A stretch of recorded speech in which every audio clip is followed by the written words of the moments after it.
नमस्कार दोस्तों, मैं अनुज आप सभी लोगों का फंडलैंड बाय अनुज ऑफिशियल यूट्यूब चैनल पर स्वागत करता हूं। आज की वीडियो के अंदर हम बात करेंगे एसएससी जीडी कांस्टेबल 2021 की नॉर्मलाइजेशन के बारे में कि नॉर्मलाइजेशन जो होता है एसएससी जीडी में या एसएससी में वो कैसे होता है, किस शिफ्ट को कितना फायदा मिलेगा, नॉर्मलाइजेशन में इस बार कितने नंबर तक आपके बढ़ सकते हैं, इन सारी चीजों के ऊपर इस वीडियो के अंदर बात करने वाले हैं। बस आपको क्या करना है, वीडियो को एंड तक जरूर देखना है। तो सबसे पहले तो हम ये जानने की कोशिश करेंगे कि भाई जो ये नॉर्मलाइजेशन होता है ये होता क्या है। बहुत से बच्चों के कमेंट्स आए हैं, सर नॉर्मलाइजेशन होता क्या है, नॉर्मलाइजेशन का मतलब क्या होता है। तो चलिए सबसे पहले तो देखते हैं नॉर्मलाइजेशन क्या होता है, उसके बाद देखेंगे नॉर्मलाइजेशन काम कैसे करता है और किस शिफ्ट को कितना फायदा मिलने वाला है, ये सारी चीजें यहां पर बताएंगे। तो सबसे पहले नॉर्मलाइजेशन पे, नॉर्मलाइजेशन को अगर आप हिंदी में बात करें तो इसे कहते हैं सामान्यकरण सूत्र। ठीक है, ये सेम चीज है, ये यहां पर हिंदी के अंदर है और यहां पर जिनको हिंदी में दिक्कत है उनके लिए मैंने इंग्लिश में भी लगा दिया। ठीक है,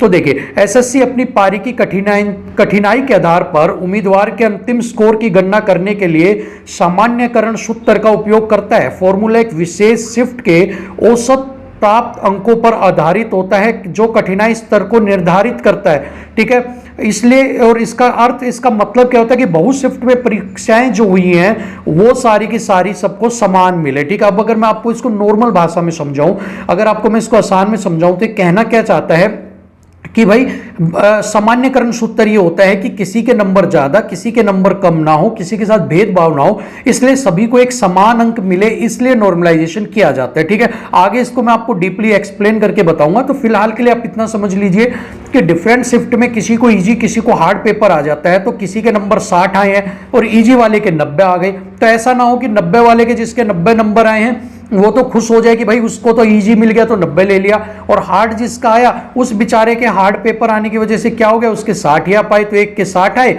और एक ने 90 लिया, तो ये तो भेदभाव हो गया। तो ये भेदभाव ना हो इसके लिए सामान्यकरण सूत्र का उपयोग किया जाता है। अभी सूत्र क्या होता है एक बार ये भी मैं आपको बता देता हूं। तो देखिए यहां पर ये मैंने आपके सामने लगाया हुआ है, ये क्या होता है भाई, ये आपका यहां पर सूत्र है। ठीक है, इसी फॉर्मूले के ऊपर एक काम करता है MGT, MGQ, MTI, MI। अब देखिए ये जितनी भी ये फॉर्मूला है इसकी एक्सप्लेनेशन यहां पर दी हुई है।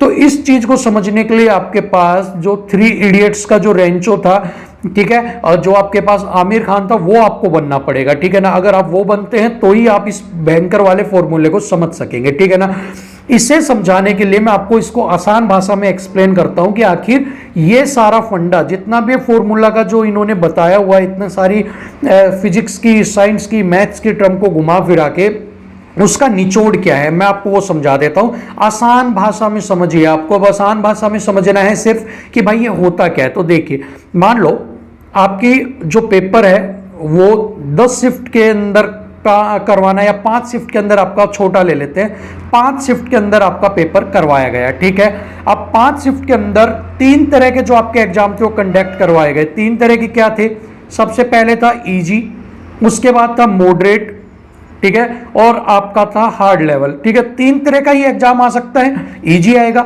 मॉडरेट आएगा या हार्ड लेवल आपके पास आएगा। ठीक है, हर आपको पता है कि हर शिफ्ट में कुछ बच्चे बैठे होंगे, कोई पेपर आपको दिया होगा और वहीं से आपका क्या होता है, लेवल डिसाइड होता है। ये सारे का सारा नॉर्मलाइजेशन प्रोसेस काम करता है एवरेज मार्क्स के ऊपर। ठीक है, अब मान लो पहली शिफ्ट है, ठीक है, सबसे पहली शिफ्ट है और इसका जो पेपर आया था उसके अंदर एवरेज स्कोर, एक नॉर्मल से नॉर्मल बच्चा और टॉपर वाला बच्चा, सारों का अगर एवरेज स्कोर निकाला जाए तो यहां पर एवरेज स्कोर आया 80 नंबर। ठीक है, मतलब कि 80 नंबर का काम क्या हो रहा है, आप 80 नंबर का काम कर रहे हो इसके अंदर। ठीक है, अब दूसरे वाला शिफ्ट में अंदर पेपर हुआ गया। ठीक है, अब जैसे ही दूसरी शिफ्ट के अंदर आपका पेपर हुआ, दूसरी शिफ्ट के अंदर आपने देखा कि पेपर थोड़ा सा आपके लिए टफ आ गया और यहां पर जो एवरेज स्कोर कर रहा था बच्चा 80 नंबर कर रहा था, अब वो यहां पर घटकर कितना आ गया, 70 नंबर आ गया हर बच्चे का। ठीक है, तो अब 80 से कितना हो गया आपका, अब 80 से हो गया आपका 70। ठीक है, अब तीसरी शिफ्ट के अंदर आपका पेपर कंडक्ट करवाया गया। तीसरी शिफ्ट के अंदर आपको पेपर इतना ज्यादा टफ आ गया कि वहां पर एवरेज स्कोर आपका कितना आ गया, 40 ही आप कर पाए। ठीक है, इसी तरह से जब आप चौथी पे पहुंचे तो वहां पर आपका मीडियम था, ना इजी था ना मॉडरेट था, आपका बीच का तो लेवल था, तो आपने वहां पर 75 कर दिया। ठीक है, आप उसे कह सकते हो इजी भी कह सकते हो और कोई इसको मॉडरेट भी कह सकता है। ठीक है, एक ऐसी शिफ्ट आई जिसके अंदर आपने 50 एवरेज जो है स्कोर आपने किया, ठीक है। अब आपके पास फाइनली जब नॉर्मलाइज करने का मौका आया, जब उस समय कहा गया भाई देखो यहां पर जो फर्स्ट वाला था इसको जो पेपर था ना वो बहुत ज्यादा इजी आया था, ठीक है। अब इस इजी की वजह से क्या हुआ भाई देखो इसके तो 80 नंबर आ गए, लेकिन ये जो तीसरी शिफ्ट वाला इसके तो 40 ही आ गए, ठीक है। अगर हम 80 को कंसीडर कर लेते हैं विदाउट नॉर्मलाइजेशन तो 40 वाले के साथ तो भेदभाव है, क्योंकि अपनी तैयारी की वजह से नहीं, जो लेवल एक्स्ट्रा हार्ड आ गया उसकी वजह से बाहर होगा, ठीक है ना। तो अब उन्होंने क्या कहा भाई सभी को अंदर करते हैं, ठीक है। तो उन्होंने कहा कि भाई एक काम करते हैं मैक्सिमम मार्क्स ले लेते हैं, ठीक है, मैक्सिमम ले लेते हैं या इन सभी का एवरेज ले लेते हैं, ठीक है। तो उन्होंने मान लो हम एक एग्जांपल के लिए हमने 80 नंबर को मैक्सिमम मांग लिया कि भाई हम मानते हैं कि इजी वाले के बराबर कर देते हैं क्योंकि यहां पर सभी बच्चों के बराबर है, ठीक है। तो या फिर हम ये काम करते हैं, ये दो तरह से तो पीछे वाला फॉर्मूला था काम करता है, एक तो मीन पे करता है आपका, ठीक है, एक तो मीन पर करता है और एक आपका नॉर्मलाइज मार्क्स एवरेज मार्क्स के ऊपर, दो ही चीजों पे काम करता है। तो या तो आपने इनका मीन निकाल लिया, मान लो इन सबका मीन एक, अगर मैं आपको बताता हूं कि अगर आप कहते हो कि भाई इन सारी शिफ्ट का जो मीन है वो आप कहते हो भाई 60 नंबर आ गया, ठीक है। पहला केस 1 लिख लेते हैं यहां पर, केस 1 आप कहते हो कि इन सारी जो शिफ्ट है इनका मीन जो आया, इनका माध्यम जो आया वो मान लो 60 आ गया, एग्जांपल है, ठीक है। अब आपने कहा कि सबको नॉर्मलाइज कर दो, 50 वाले को 60 बनाना है, कितने का फायदा मिल गया 10 का। 75 वाले को 60 बनाना है, क्या कर दो -15 कर दो। 40 वाले को 60 बनाना है, क्या कर दो 20 ऐड कर दो, इसमें से -10 कर दो और इसमें से कितना कर दो, इसमें से 20 को आपको घटा दो इसमें से, ठीक है।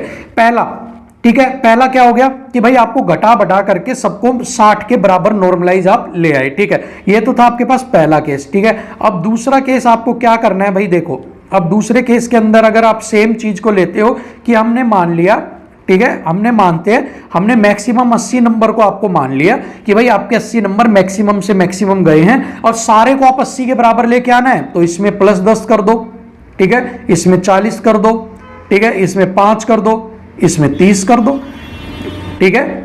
ये तो एग्जाम्पल हमने दिया है कि आपको इतना इतना रहेगा, वहां पर जो गैप आता है वो आपका इतना नहीं मिलता कि किसी बच्चे ने 40 ही किया किसी ने 80 किया, वहां पर थोड़ा, ये सिर्फ आपको समझाने के लिए कि आप बेटर, आपकी अंडरस्टैंडिंग बेटर बन सके कि नॉर्मलाइजेशन इवन अक्सर एक्चुअल में होता क्या है, ठीक है ना। तो सेम जो ये दो केस है इन्हीं के ऊपर काम करता है, मीन पे या फिर एवरेज वाले पे आपके पास, ठीक है। मीन मार्क्स निकाल लो, एवरेज मार्क्स निकालते हैं वो हर शिफ्ट का, मीन निकालते हैं एक पर्टिकुलर शिफ्ट का, ठीक है। उसी के ऊपर जो मैंने आपको बताया कि एक मीन निकालेंगे, बीच का एक नंबर निकाल लेंगे और उसमें जिसके घट रहे हैं घटा देंगे, बढ़ रहे हैं उसके बढ़ा देंगे, तो जिसका हार्ड शिफ्ट होगी, जिसकी कठिन शिफ्ट होगी उसके नंबर एक्चुअल में हाई हो जाएंगे, और जिसने हार्ड शिफ्ट में ज्यादा होते हैं जिनके नंबर, उनके थोड़े बहुत घट भी जाते हैं या फिर उन पर कोई असर भी नहीं पड़ता कई बार, ठीक है। क्यों, 80 वाले के अगर आप 80 नंबर का आप अगर बेस लेके चलते हो, भाई 80 का मैं 80 ही बेस लेके चलूं, तो आप क्या करोगे, 80 वाले का तो कोई असर नहीं पड़ेगा क्योंकि 80 में से ना घटना ना बढ़ना, लेकिन बाकी वालों में से थोड़ा थोड़ा आप क्या करोगे, घट जाएंगे या बढ़ जाएंगे आपके, ठीक है ना।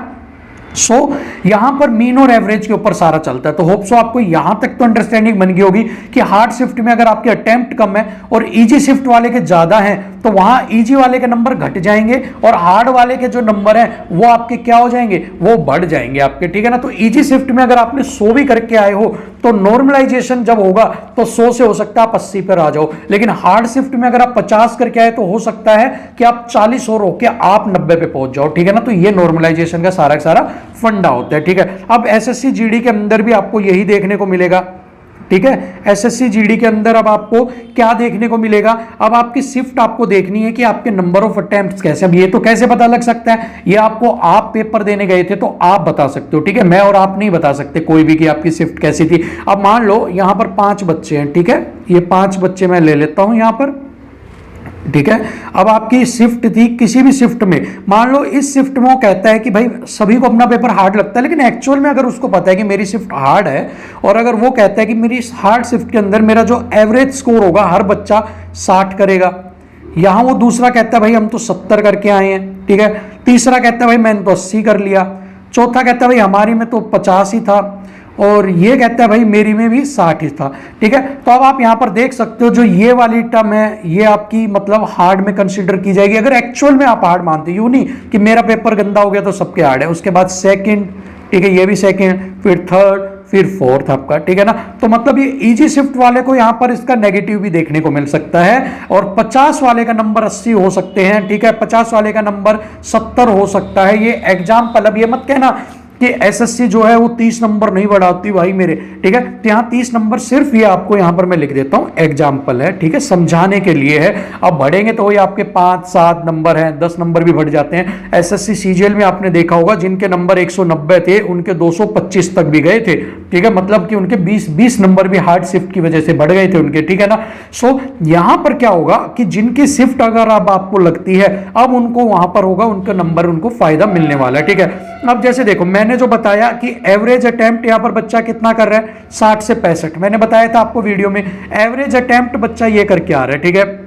अब मान लो हार्ड शिफ्ट में किसी बच्चे ने 65 किए हैं, ठीक है, हार्ड शिफ्ट है, फिर भी वो बेचारा एक्यूरेसी के साथ यहां पर 65 सवाल अपने सही करके आया है, तो जब नॉर्मलाइजेशन होगा तो वो 65 वाला ही यहां पर 75 पर आ जाएगा। आप देख लेना इस चीज को। और अगर इजी शिफ्ट में आप 80 करके आए हो तो नॉर्मलाइजेशन के बाद कोई डाउट नहीं कि आप भी 70 पे आ जाओ, ठीक है। सो यहां पर या तो आपको बिल्कुल भी फायदा नहीं मिलेगा, और अगर फायदा मिल गया या फिर आपकी ज्यादा ही इजी शिफ्ट आ रही थी सभी से, तो आपका हो सकता है नेगेटिव में भी आप चले जाओ। और अगर आपकी ठीक ठीक है भाई, आपने लगता है, तो आपको अनचेंज भी हो सकता है कि आपके 80 हैं तो 80 के 80 भी रह जाएं, ठीक है। बट अगर आप 65 वाले हो, हार्ड शिफ्ट के हो, तो आप 75 नंबर तक भी जा सकते हो, इवन ऊपर भी जा सकते हो आप, ठीक है। 10 नंबर तक का नॉर्मलाइजेशन आपको मिल सकता है, इसमें कोई भी बड़ी बात नहीं है, ठीक है ना। सो यहां पर आपके, इसीलिए मैंने कहा था कि जो फर्स्ट कट ऑफ में जिसके भी 65 के करीब अगर आपके नंबर हैं, अगर आपके 65 नंबर हैं, 66 नंबर हैं, तो आप इजीली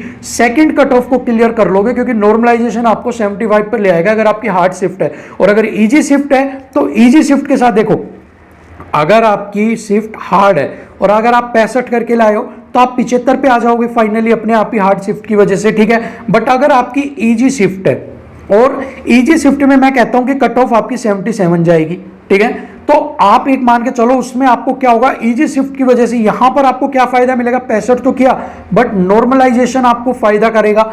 इजी में क्या होगा, जो नॉर्मलाइजेशन आपका है वो आपको फायदा नहीं करेगा, ठीक है। अब अगर आपको नॉर्मलाइजेशन फायदा नहीं करेगा तो आपको एक चीज और फायदा करेगी यहां पर, वो क्या, आपका पेपर इजी था, तो जिस बच्चे ने 65 अटेम्प्ट किया हार्ड में, वो ही बच्चा इजी वाले में 70-75 तक अटेम्प्ट करके आ रहा है, ठीक है। सो आपकी 77 कट ऑफ है तो आप 75 के करीब तो आप वैसे ही लग लोगे। सो बात वो है कि आपने अगर इजी में नंबर अटेम्प्ट किया और आपके माइनस में नहीं जाते हैं और उतने कितने रह जाते हैं, तो आप भी कट ऑफ के पास पहुंच सकते हो, बट उसका ज्यादा फायदा हार्ड वाली शिफ्ट को देखने को मिलेगा, ठीक है ना। सो बस यही था आज का नॉर्मलाइजेशन की शिफ्ट को ज्यादा। अब आपको ये देखना है कि जो आपकी शिफ्ट थी वो इजी के अंदर आ रही है या हार्ड की। अगर आपकी शिफ्ट हार्ड के अंदर आ रही है तो आप मुझे कमेंट में जरूर बताना, आपको 10 नंबर तक का फायदा मिलेगा, ठीक है, मिल सकता है 10 नंबर तक का आपको फायदा, ठीक है। और वही 10 नंबर आपको कट ऑफ और फाइनल वर्दी भी दिलवा देंगे, आपको बिल्कुल भी घबराने की जरूरत नहीं है, ठीक है। तो होप सो नॉर्मलाइजेशन से रिगार्डिंग आपके सारे डाउट क्लियर हो गए। अगर ये वीडियो कहीं से भी आपको थोड़ी सी भी, इतनी सी भी अगर आपको यूजफुल लगती है ना, तो लाइक शेयर तो कीजिएगा। और अगर फर्स्ट टाइम आकर हमारी वीडियो देख रहे हैं तो आप इसे सब्सक्राइब, बेल आइकन प्रेस कर लीजिए, क्योंकि इसी तरह का कंटेंट मैं आपको टाइम टू टाइम प्रोवाइड करवाता रहता हूं। अगली वीडियो में फिर मिलेंगे, तब तक के लिए थैंक यू सो मच, जय हिंद।